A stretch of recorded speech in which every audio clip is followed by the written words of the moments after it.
আসসালামু আলাইকুম viewers, welcome back to my channel care create craft. তো আজকের ভিডিওতে আমি দেখাবো এই যে সুন্দর এই নকশি কাঁথাটা কীভাবে সেলাই করা হয়েছে।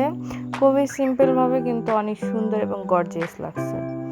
তো এখানে এরকম করে কাঁথা স্টিচ দিয়ে এখানে একটা করে চেন বা বোতাম ফোর করে নিচ্ছি। তো আমি এই ভিডিওটা খুব ছোট্ট করে শেয়ার করেছি, আপনাদের কাছে কেমন লেগেছে অবশ্যই জানাবেন। আর এই ভিডিওটা আমার এই সেলাইটা আমি করিনি, তো আমার ভিউয়ার্সদের সুবিধার্থে আমি এই ভিডিওটা যে সেলাই করছে তাকে বলে আমি রেকর্ড করে নিয়েছি। তো কেমন লাগলো অবশ্যই জানাবেন। আমার তো অনেক ভালো লেগেছে, সিম্পলের মধ্যে পুরো কাঁথাটা অনেক সুন্দর হয়েছে। তো ভালো লাগলে আপনারা অবশ্যই ট্রাই করতে পারেন। এরকম আরও ভিডিও পেতে অবশ্যই আমার চ্যানেলটি সাবস্ক্রাইব করবেন। তো দেখতে থাকুন এবং অবশ্যই জানাবেন কেমন লেগেছে ভিডিওটি।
তো এই সেমভাবেই পুরো কাঁথাটা তৈরি করা হয়েছে এবং আমি পুরো লুকটাও দেখিয়ে দিয়েছি কেমন হয়েছে। তো সবাই ভালো থাকবেন, ইনশাআল্লাহ দেখা হবে পরবর্তী ভিডিওতে। সে পর্যন্ত সবাই ভালো থাকবেন। আল্লাহ হাফেজ।